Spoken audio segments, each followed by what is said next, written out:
இந்த கோயம்புத்தூர்ல அன்னூர்ல இந்த எல்லப்பாளையம்ங்கிற சின்ன வில்லேஜ்ல தான் நான் பிறந்து வளர்ந்து இருக்கிறது எல்லாமே. இந்த வில்லேஜ்ல அதிகமா பார்த்தா நெசவாளர்கள் தான் வந்து வீட்டுக்கு வீட்டுக்கு கைத்தறி வச்சு நெஞ்சிட்டு வர்றாங்க. பவர்லூமுமே வச்சிருக்கிறாங்க. இன்னைக்கான நம்ம விளாக்ல என்ன பார்க்கலாம்னா, இந்த எல்லப்பாளையம்ங்கிற சின்ன வில்லேஜ்ல எவ்வளவு பவர்லூம்ஸ் எவ்வளவு ஹேண்ட்லூம் வச்சிருக்கிறாங்க, அவங்க எப்படி நெய்யறாங்க, அவங்களோட தினசரி வாழ்க்கை எப்படி இருக்கு, இது எப்படி பண்றாங்க, என்ன ஏதுங்கிறத வந்து எப்படி கடைக்கு கொண்டு போறாங்க அப்படிங்கிற ஃபுல் வீடியோ வந்து நம்ம அவங்ககிட்டயே கேட்டு தெரிஞ்சுக்கலாம். கைஸ் இப்ப பாத்தீங்கன்னா நம்ம எல்லப்பாளையத்திலேயே வந்து ரொம்ப வயசான ஒருத்தர் நெய்யறாரு அப்படின்னு என்னோட ஃப்ரெண்ட் ஒருத்தர் இப்ப சொன்னாரு. இப்ப அவருதான் நெய்யறாரா, எவ்வளவு வருஷமா நெய்யறாரு அப்படிங்கிற வீடியோ வந்து இப்ப நம்ம அவர் வீட்டுக்கு போய் கேட்டு தெரிஞ்சுக்கலாம். அப்படியே என் கூடயே வாங்க.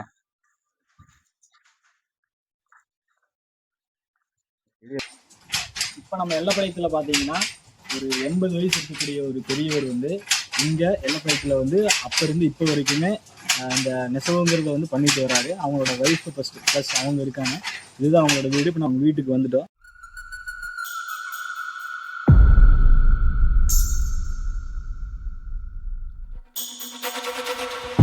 எம்பாட்ட சாமி வரும், எங்கேயும் கூட வரும். என் தாயி தூங்க சொன்ன பாட்டு வரும், எங்கப்ப மூச்சு விட்ட காத்தும் வரும். ஊரான ஊரு வரும், முன்னோரின் பேரு வரும்.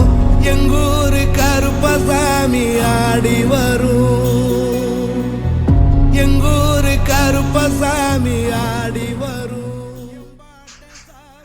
இப்ப பாத்தீங்கன்னா உங்களுக்கு பேக்ரவுண்ட்ல தறி சவுண்ட் கேட்கும். நீங்க எல்லப்பாளையத்துல பாத்தீங்கன்னா வீட்டுக்கு வீட்டுக்கு தறி தான். அதனால பேக்ரவுண்ட்ல இந்த தறி சவுண்ட் வரும். ஏன் நாய்ஸ்ன்னு கேட்டுறதுங்க கைஸ். இப்ப நம்ம இப்பதான் அந்த ஐயா வந்து நெய்யறவரை வந்து பார்த்துட்டு வந்தோம். அவருக்கு பார்த்தா 86 வயசு ஆகுது. 16 வயசுல இருந்து நெய்யறாரு. கிட்டத்தட்ட ஒரு 70 வருஷமா இந்த தொழில தான் வந்து அவர் செஞ்சுட்டு வர்றாரு. பார்த்தா அப்ப இருந்து இப்ப வரைக்குமே இவருக்கு வேற தொழில் இல்லாம இந்த ஒரு தொழில் தான் வந்து அவங்க தெரிஞ்சு வளர்ந்துருக்கிறவங்க. அதனால இவங்களுக்கு இந்த ஒரு தொழில் மட்டும்தான் இவங்களுக்கு தெரியும். இது மட்டும்தான் அவங்க பண்ணிட்டு வர்றாங்க. அவங்க ஒய்ஃப் பார்த்தீங்கன்னா அந்த இது மட்டும் சுத்தி தர்றாங்க. ஐயா வந்து பார்த்தீங்கன்னா நெஞ்சிட்டு மட்டும் வர்றாரு. அவரு என்ன சொல்றாருன்னா, இப்போ நெய்யறவங்களுக்கு வந்து ஒரு அங்கீகாரம் கிடைக்கல அப்படின்ட்டு நிறைய இடத்துல நம்ம போராட்டம் பார்த்துருக்கோம். ஆனா ஐயாவோட இதுல என்ன சொல்றாருன்னா, எங்களுக்கு அந்த அளவுக்கெல்லாம் எங்களுக்கு எதுவும் வேண்டாம். இப்ப நாம ஒரு சேலையை நெஞ்சு கொண்டு போய் ஒரு ஓனர்கிட்ட கொடுக்குறோம்னா, அந்த ஓனர் வந்து ஓகேப்பா இந்த அதோட கூலியை வந்து மனசார கொடுத்தாருன்னா அதுவே எங்களுக்கு ஓகே. அவர் வந்து எங்களுக்கு தட்டி கொடுத்தா போதும், நாங்க இவங்க நல்லா நெய்யறக்க ஆரம்பிச்சிருவோம் அப்படிங்கிறாரு. ஆனா வந்து தறி நெஞ்சு கொண்டு போய் கொடுக்குற முதலாளி டேமேஜ் இருக்குப்பா, இந்த டேமேஜுக்கு வந்து நாங்க வந்து அந்த டேமேஜ் ரெடி பண்ணோம்னா அதுக்கான ஒரு சில அமௌண்ட் வந்து நமக்கு தேவைப்படும். அதாவது ஐயா பாத்தீங்கன்னா 950 ரூபா கூலிக்கு வந்து ஒரு வாரம் நெய்யறாரு. இந்த ஒரு வாரம் நெஞ்சு அந்த ஒரு சின்ன டேமேஜ்னால ஒரு 150 ரூபா 200 ரூபா வந்து அது வந்து பிடித்தம் செய்யப்பட்டு தான் அந்த சம்பளம் வந்து எங்களுக்கு கொடுக்குறாங்க.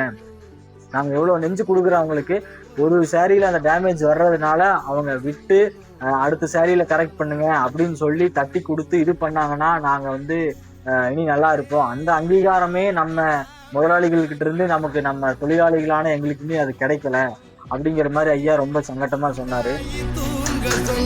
பாட்டு வரும், எங்கப்ப மூச்சு விட்ட காத்து வரும். இது என்ன ரகம்னா? இது பட்டு சேலை. சரிங்க. இப்ப பட்டு வந்து கிடைக்கிறதுலன்ட்டு இப்ப கோன் வந்திருக்கு, அதுதான் கொடுக்குறாங்க. அதுதான் போட்டு நெய்யறப்போ இப்ப வந்து பட்டு ரேட் அதிகமானதுனால கோன் கொடுக்குறாங்க. கோன் இப்ப கோன்னா வந்து அது பாலிஸ்டர் தான், பாலிஸ்டர் மாதிரி தான். அப்புறம் கோராம ஒரு ஒரு கோல்டுக்கு மேல தான் தர்றாங்க. அதான் பட்டு ரேட் அதிகமானதுனால அதோட கம்மி என்ன கொடுத்து நெய்ய முடியுமோ நெய்யறாங்க. சரி சரி சரி. இது ஒரு நாளைக்கு ஒரு சேலை நெய்ய முடியுமா? ஒரு நாள் நம்ம 2 நாள்ல ஒரு சாரி. இதுக்கு உங்களுக்கு எவ்வளவு கூலி தர்றாங்க? கூலி 1300. 1300 தராங்க. 2 நாள் ஆயிருக்கு. 2 நாள் ஆயிருக்கு. சரி சரி. நீங்க இது எத்தனை நாளா என்ன பண்றீங்க? நான் வந்து ஒரு 25 வருஷம் பண்ணிட்டு இருக்கேன். 25 வருஷமா இதான் பண்றீங்க. அப்ப வந்து பாத்தீங்கன்னா நீங்க ஒரு 20 வயசுல வந்திருப்பீங்களா? 20 வயசுல வந்திருக்கேன். 20 வயசுல. அப்பெல்லாம் உங்களுக்கு வேலைக்கு போகணும்னு எந்த ஐடியாவும் இல்லைங்களா? இல்ல அப்ப 20 வருஷம் முன்னால அதிகமா வெளிய போக மாட்டோம். போக மாட்டீங்க. இங்க நல்ல வேலைலாம் கிடையாது. ஆ. அதனால வீட்லயே அப்பா, அம்மா தறி ஓட்டுவாங்க. அதுவே பழகிட்டோம். அதனால நீங்களும் அதே ஆ தொழிலுக்குள்ள வந்துட்டீங்க. ஆ. அவங்க இன்ட்ரெஸ்ட்டுங்களா இல்ல வேற வழி இல்ல நமக்கு அதான் தொழில் அது அப்படின்னு இந்த தொழில் அங்க அப்பல்லாம் வெளிய பயம். ஆ, சின்ன பசங்க தானே. இப்ப தைரியமா பசங்க போறாங்க, வண்டி ஓட்டுறாங்க. ஆமா அப்பல்லாம் அப்படி கிடையாது.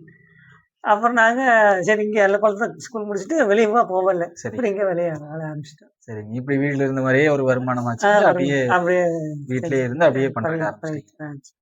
டேமே இதுதான் நெறைய வேஸ்டேஜ் தான் ஆகுது. அதான் அதான். பாருங்க அந்த வேஸ்டேஜ் எவ்வளவு வருதுங்கிறதையும் நல்லா பாத்துக்கோங்க. வேஸ்டேஜ் நெறைய அதாவது ஃபுல்லா வேஸ்டேஜ். ஆகுது. என் பாட்டன் சாமி வரும், எங்கேயும் கூட வரும். என் தாயி தூங்க சொன்ன பாட்டு வரும், எங்க அப்ப மூச்சு விட்ட காத்து வரும், ஊரான ஊரு வரும். இப்ப நீங்க வந்து இந்த எல்லப்பாளையத்துல எவ்வளவு நாளானா இது பண்றீங்க? இது என்ன ரகம் நெய்றீங்க? எப்படின்னா இது வந்துங்க பட்டும்பாங்க. சரிங்க பட்டுங்க. சரிங்க இப்ப வந்து எங்க என்னன்னு கேட்டா சிறுமுகையில வியாபாரி இருக்காங்க. சரிங்க சிறுமுகையில போய் பாவு, நூலு, ஜரிகை சரிங்க சகலமும் கொடுப்பாங்க. சரிங்க வாங்கிட்டு வந்து சரி. நாங்க அதை உற்பத்தி பண்ணி கொடுத்தோம்னா நம்மளுக்கு கூலி கொடுப்பாங்க. ஓ சரிங்க. இப்ப நீங்க நெய்யற சேலைக்கு வந்து கூலி மட்டும் கூலி கொடுத்துருவாங்க. மட்டும் கொடுத்துருவாங்க. சரிங்க. இப்ப உங்களுக்கு மெட்டீரியல் எல்லாமே கொடுத்துருவாங்க. உங்களுக்கு நெய்யற குடுக்கறது வந்து சிறுமுகையில இருக்கிற சிறுமுகையில வியாபாரி இருக்காரு. வியாபாரி இருக்காங்க. சரி சரி. வர வர ஜென்ரேஷன் வந்து எல்லாம் படிக்கிறதுக்கு அதுக்கு இதுக்கும் போயிடுறாங்க. இந்த நெசவு தொழில் வருங்காலத்துல கொஞ்சம் சிரமங்கிற மாதிரி தான் இருக்கு. இப்ப நீங்க புதுசா ஒருத்தர் உள்ள வரணும்னு நினைச்சா நீங்க வந்து அவங்களுக்கு என்ன நீங்க சொல்லுவீங்க? புதுசா வர்றதுன்னா நம்ம பசங்கள நெசவாளிக்கு தான் நான் வேணா பசங்களையே இந்த தொழில் வேண்டாம் வேண்டாம். இப்ப வேண்டாம். எந்த நெசவாளர்ல பார்த்தாலுமே அவங்க பசங்களை உள்ள விட இது மாட்டேங்குது. என்னன்னு கேட்டா ஒரு குடும்பமே இது ஹார்ட் ஒர்க் பண்ணணும் மாட்டு. சரி. இப்போ 4 பேர் இருந்தாலும் 4 பேர் இந்த குடும்பத்துக்கு ஒரு சேலையை நெஞ்சு வெளியே கொண்டு வர்றதுக்கு 4 குடும்பமே பாடுபட்டாதான் அந்த ஒரு சேலை வெளியே ஒரு சேலை வரும். இது ரிஸ்கான வேலை. சரி. அதே நாங்க வேலைக்கு போயிட்டோம்னா இங்க ஒரு ஆளோட போச்சு. சரிங்க.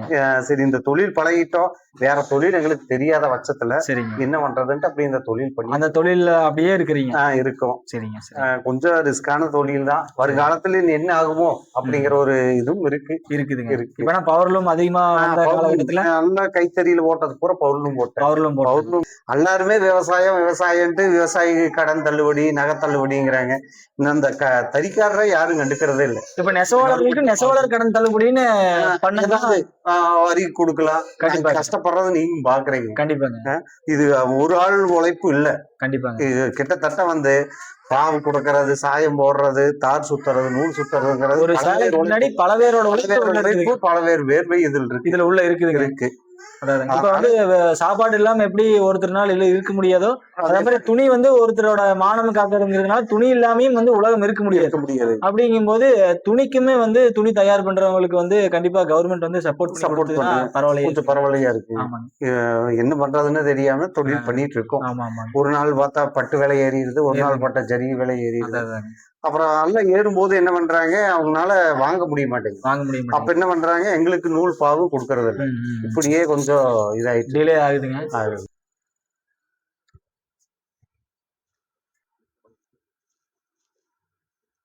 இப்ப வந்து நீங்க எல்லப்பாளையத்துல வந்து நம்ம எல்லப்பாளையத்துல நெசவாளர்கள்ட்ட வந்து கைத்தறி நெஞ்சு நீங்க அவங்களுக்கு சப்போர்ட் பண்ணி அவங்களுக்கு கூலி கொடுத்து இவ்வளவு நாள் நீங்க பண்ணிட்டு வந்துட்டு இருக்கிறீங்கன்னா, இப்ப நாங்க வந்து எல்லப்பாளையத்துல தான் நாங்களும் இருக்கிறேங்க. எப்படி வந்து இந்த எல்லப்பாளையத்துல வந்து கைத்தறி நடக்குது, என்ன பண்றாங்க, அவங்களோட வாழ்வியல் முறை என்ன, ஒரு சேலை எங்க வருது, எந்த கடைக்கு வருது, எப்படி மார்க்கெட்டிங் ஆகுது, எப்படி சந்தைப்படுத்துறீங்க அப்படிங்கறது வந்து நாங்க ஒரு வீடியோவா போடுறோங்கன்னா, நீங்க வந்து நீங்க அவங்களுக்கு எப்படி சப்போர்ட் பண்ணி தர்றீங்க, நீங்க என்ன பண்றீங்க அப்படிங்கறது வந்து சொல்லுங்க. நீங்க என்னென்ன ரகம் தயார் பண்றீங்க, நெசவாளர்களுக்கு நீங்க எப்படி சப்போர்ட் பண்ணி தர்றீங்க அப்படிங்கறது வந்து சொல்றீங்களா? சரி. கலர்ஸ், டிசைனு இது எல்லாமே எங்களோட ஐடியா தான். நாங்க என்ன டிசைன் போடணும், இந்த கலருக்கு என்னென்ன கலர் கொடுக்கணும் அப்படிங்கறதெல்லாம் நாங்களே ஐடியா பண்ணி பண்றது. இப்போ நம்ம அந்த வெள்ளிங்கிரி ஐயாண்டு ஒரு ஐயாவை பார்த்தாங்க, 86 வருஷம் ஆச்சுங்களாமா. அவர் வந்து 16 வயசுல இருந்து நெய்யற அப்படின்னாருங்க. கிட்டத்தட்ட ஒரு 70 வருஷமா நெய்யறாரு. அவர்கிட்ட வந்து ஆனா கைத்தறி நெய்யறவங்களுக்கு வந்து அதாவது அப்ரிசியேட் யாரும் பண்ண மாட்டேங்கிறாங்க, முடங்குது அப்படிங்கிற மாதிரி சொல்றாங்க. அதை பத்தி நீங்க என்ன நினைக்கிறீங்க அப்படின்னு கேட்டதுக்கு அவர் என்ன சொன்னாருன்னா, நீங்க பெரிய லெவலுக்கு போய் நீங்க வந்து எதுவுமே அவங்களுக்கு அங்கீகாரம் கொடுக்க வேண்டாம். இப்ப நாம நெஞ்சு கொண்டு போய் கொடுக்குற முதலாளியே வந்து இந்த மாதிரி டேமேஜ் இருந்ததுன்னா அடுத்த டைம் சரி பண்ணிக்கங்க அப்படின்னு சொல்லி தட்டி கொடுத்தாலே போதும். இப்போ ஒரு வாரத்துல ஒரு 10 சேலை நெய்யறாங்கன்னா ஏதோ ஒரு 2 சேலை ஒரு சேலையில் பண்ணாங்கன்னு சொல்லிடுவோம். இந்த மாதிரி பார்த்து கரெக்ட் பண்ணிக்கோங்க அப்படின்னு. கரெக்ட் பண்ணிட்டாங்கன்னா பிரச்சனை இல்லை. வாரம் வாரம் அதே மாதிரி பண்ணிட்டு இருந்தாங்கன்னா நம்மளும் தொழில் வந்து பண்ணணும். மிஸ்டேக்கா பண்ணிட்டு இருந்தாங்கன்னா இப்ப நாங்களும் சேல்ஸ் பண்ண முடியாது இல்லைங்க. கண்டிப்பா. அதனால சொல்லி கரெக்ட் பண்ணிட்டாங்கன்னா பிரச்சனை இல்லை. கரெக்ட் பண்ணாம விட்டாங்கன்னா நம்ம அதுக்கு தகுந்த மாதிரி அவங்களுக்கு அது என்ன கூலி என்ன வருது, அதுக்கு மிஸ்டேக் என்ன தகுந்த மாதிரி வருதோ அதை பிடிச்சி பண்ணிட்டு இருக்கோம். ஜாஸ்தியெல்லாம் அவங்களுக்கும் ரிஸ்க் எல்லாம் கொடுக்க மாட்டோம். அதுக்கு உண்டான சொல்லுவோம். சொல்லி ஒவ்வொருத்தருக்கு நிறைய கரெக்ட் பண்ணிக்கிறாங்க. ஏன்னா முன்னிருந்து நெசிட்டு இருக்கிறவங்க தான் இருக்கிறாங்களே தவிர்த்து இப்ப புதுசா யாரும் வரமாட்டேங்கிறாங்க. இப்ப ஏங்க நெய்யருக்குள்ள புதுசா யாரும் வரமாட்டேங்கிறாங்கன்னு நீங்க நினைக்கிறீங்க? அது எல்லாருமே வந்து இந்த தொழிலை வந்து ஒரு பழங்கால தொழிலா போயிருச்சு.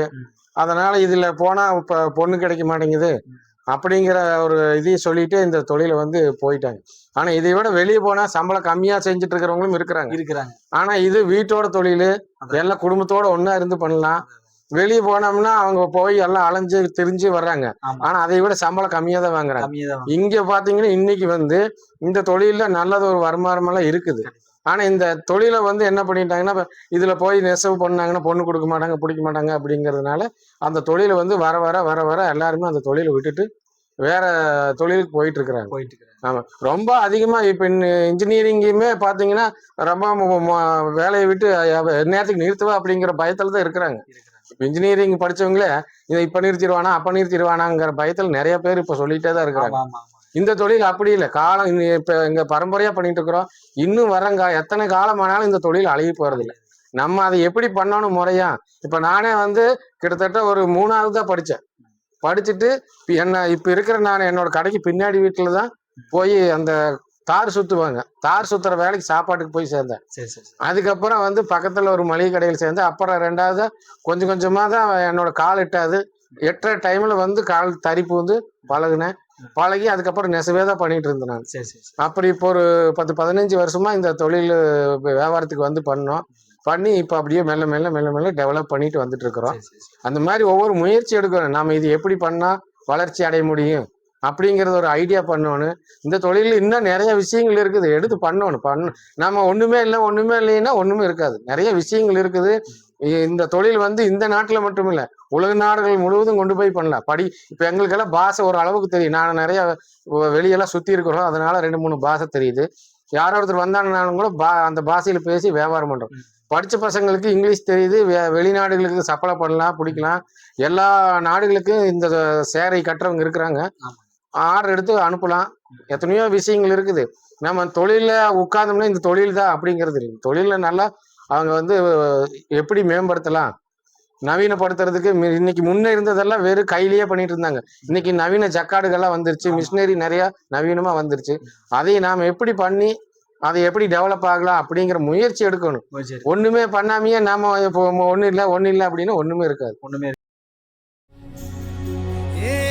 என் பாட்ட சாமி வரும் எங்கேயும் கூட வரும். அப்புறம் பாத்தீங்கன்னா இந்த 81 வயசு ஐயா வந்து நம்ம இங்க எல்லப்பாளையத்துல தான் வந்து இந்த நம்ம ஃபோல்டிங் பண்ற இடத்துல வந்து வேலை செஞ்சுட்டு வர்றாரு. அவர் என்னங்கிறாருன்னா போதுமான சலுகைகள் வந்து கவர்மெண்ட்ல இருந்து நமக்கு கிடைக்கிறது இல்லை அப்படின்னு சொல்றாரு.